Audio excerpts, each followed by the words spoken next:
너에게로 이어지는 기분이 Can you be my la la la la Can you be my la 안녕하세요. Can you be my la la la la Hola, hola, mi nombre es Sara y este es mi canal Un Lápiz Nómada.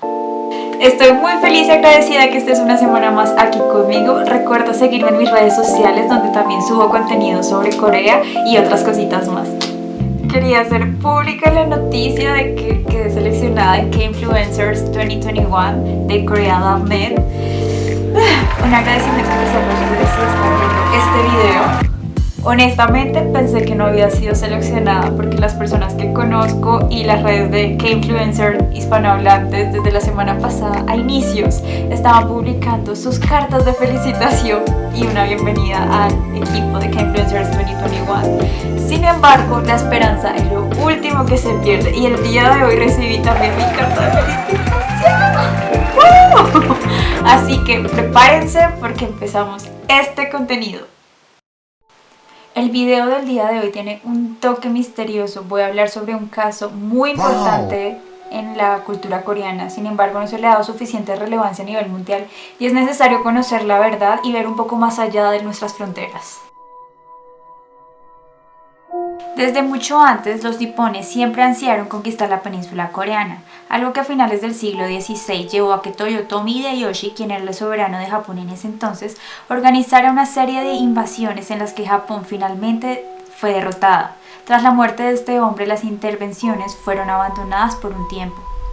Hasta que 3 siglos más tarde, a finales del siglo XIX, Japón empezó a imponer su control y extender su influencia, lo que llevaría a sucesos como el asesinato de la emperatriz Min en 1895, la ocupación de la península tras la guerra ruso-japonesa hasta llegar a anexarla en 1910, empezando así una auténtica guerra por tratar de recuperar la independencia de Corea. Esta época ha sido mostrada en cine y televisión en muchas ocasiones, series como Mr. Sunshine, The Handmaiden, películas como The Anarchist from Colony y una película muy conocida y relacionada al caso de hoy, la cual es The Battleship Island. Se puede decir que la ocupación de Corea por parte de los japoneses es algo muy parecido a lo que los occidentales relacionamos a los actos del régimen nazi en diferentes países europeos, puesto que los japoneses llevaban mucho tiempo mostrando un fuerte racismo contra los coreanos.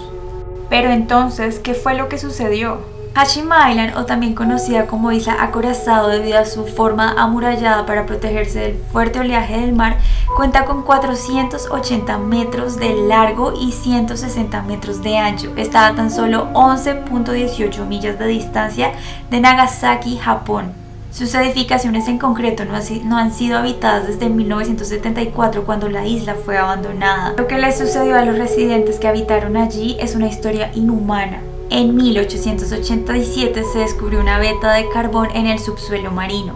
Años más tarde, Mitsubishi compró la isla para explotarla a nivel industrial. En 1889 ya se habían perforado 2 túneles que alcanzaban una profundidad de casi 200 metros. Con el paso de los años y el mundo sumiéndose en la Primera Guerra Mundial, se disparaba y la mina producía aproximadamente 150 toneladas de carbón a costo de durísimas jornadas de trabajo. En 1905, después de un acuerdo firmado por las fuerzas de Japón, Corea o la península coreana pasó a ser un protectorado de este mismo. Así, Tokio pudo imponerles un gobierno y unos oficiales militares, los cuales estaban ordenados por el emperador japonés. Después del Tratado de Anexión de 1910, Japón fue comprando más y más tierra de todo tipo de minas, explotando en la mayoría los recursos naturales de Corea. Es así como en poco tiempo Corea se convierte en el mayor proveedor de materia prima para Japón, mientras que Japón se empieza a hacer de su economía, de sus redes de transporte y aparte tienen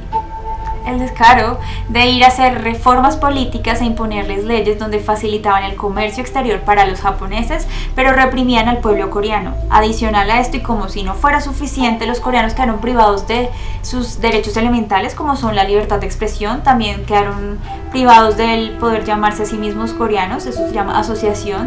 Ellos tenían que llamarse a sí mismos japoneses, pero eran unos japoneses que no tenían los mismos derechos que las personas nacidas en la isla de Japón. Además de esto, las autoridades coloniales pretendían impulsar un sistema educativo donde se facilitara el idioma japonés, pero se excluyera completamente la formación sobre el idioma coreano y sobre la historia de Corea, lo cual es una forma de robarles parte de lo que es su identidad cultural y su identidad histórica. Pero este fue solo el comienzo, puesto que la expansión del imperio japonés y el inicio de la Segunda Guerra Mundial tuvieron fuertes consecuencias para la población coreana. Se estima que aproximadamente 7.8 millones de coreanos fueron reclutados como soldados y como trabajadores esclavos desde la etapa previa hasta el fin de la guerra. Esto fue un montón de tiempo en el que ellos tuvieron que verse bajo las órdenes del imperio japonés.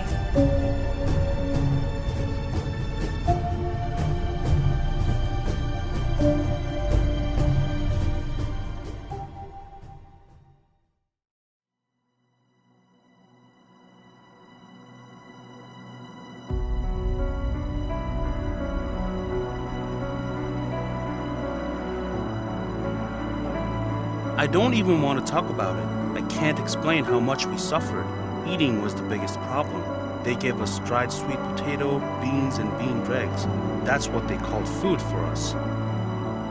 Korean laborers were neither well fed nor well paid, and they had to spend more than 12 hours a day in the coal mine, which is 1,000 meters under the sea. The land was visible from the island. It was right across the sea. Some tried to escape by swimming and holding onto wooden planks.